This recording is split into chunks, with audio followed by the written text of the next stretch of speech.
हम चार हरफी अल्फाज पढ़ेंगे। ते की क्या आवाज होती है? त, ता, ताल, ताल, ता इली, ताली। ये जो है मीनिंगफुल वर्ड है, इसको सर्कल करवा दें।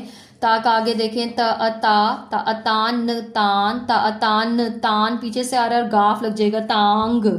तब तबरक, रक तबरक या तबर्रुक, इसको कुछ भी पढ़ सकते हैं आप। तप तप, तपाक, तपाक। ता के साथ त दो दफा आ गया, तित, तल तल तितल, तित ला इली, तितली।